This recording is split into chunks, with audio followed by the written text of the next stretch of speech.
నిరసన ప్రదర్శనలు జరుగుతా ఉన్నాయి. ఈ నిరసన ప్రదర్శనలకు పిలుపునివ్వడానికి ప్రధానమైనటువంటి కారణం లక్షలాది మంది భవిష్యత్తుకు సంబంధించినటువంటి పరీక్షల వ్యవస్థను సరిదిద్దడానికి ఎంతో కష్టపడి ఎంతో శ్రమ కోర్చి లక్షలాది రూపాయలు ఖర్చు పెట్టుకుని పరీక్షలకు ప్రిపేర్ అయితే పరీక్షల్లో పేపర్ లీకేజ్, పరీక్షల ముందు జీవోలను మార్చి అక్రమంగా టీచర్లు నియామకం చేయడం అనేటువంటిది రాష్ట్ర భవిష్యత్తుకి అత్యంత నష్టకరమైంది. కోట్లాది మంది విద్యార్థుల భవిష్యత్తు అంధకారంగా మారుతుంది. ఉత్తర భారతదేశంలో చాలా సందర్భాల్లో ఈ పేపర్ లీకేజీలు గాని ఇట్లాంటి అక్రమాలు జరుగుతాయని విన్నాం. కానీ మన ఆంధ్ర రాష్ట్రంలో పరీక్షల నిర్వహణ,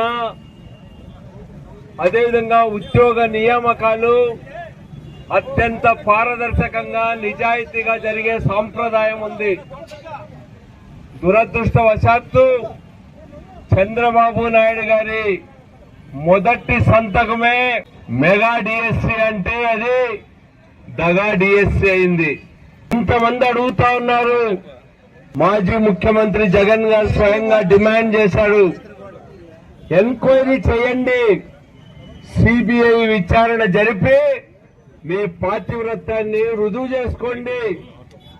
రాచరిక కాలంలోనే రాముడు భార్య సాత్వి సీతమ్మను ఒక మాట ఎవడు అంటే అగ్ని ప్రవేశం చేయించారు. ఆ రోజు రాముడు. మహారాజులే ప్రజాభిప్రాయాన్ని పరిగణలోకి తీసుకున్నారు. మీరేమీ జరగలేదంటారు. ఒక్కటే అడుగుతా ఉన్నాం, స్పోర్ట్స్ కోటా అంతా కూడా దాదాపు 400 పోస్టులు భర్తీ చేశారు. దానికి సంబంధించి మేము నేషనల్ అవార్డ్స్ వచ్చినాయి, జాతీయ స్థాయిలో ఆడినాం, బంగారు పతకాలు గెలిచినాం. మాకు రాలేదు. కానీ తెలుగుదేశం పార్టీ నాయకులు చైర్మన్లుగా ఉన్న స్పోర్ట్స్ కమిటీలు ఇచ్చినటువంటి బోగస్ సర్టిఫికెట్లకి ఉద్యోగాలు ఇచ్చినారు. వాళ్ళ పరీక్షలు కూడా పాస్ కాలా. బీఈడీ వాళ్ళకైతే మళ్ళా టీచర్ గా నియమించాలంటే టెట్ పరీక్ష రాయాలంటున్నారు.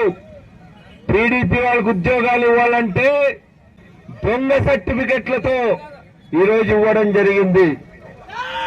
మీకందరికీ తెలిసే తెల్లో డిఎస్సి పరీక్ష అంటే టీచర్లను నియమించడానికి చేసే పరీక్ష.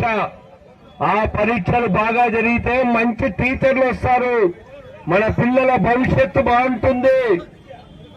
కానీ ఈరోజు పరీక్ష పేపర్ ని కంప్యూటర్ లో ఎక్కించిన వాడే పరీక్ష రాసినాడు.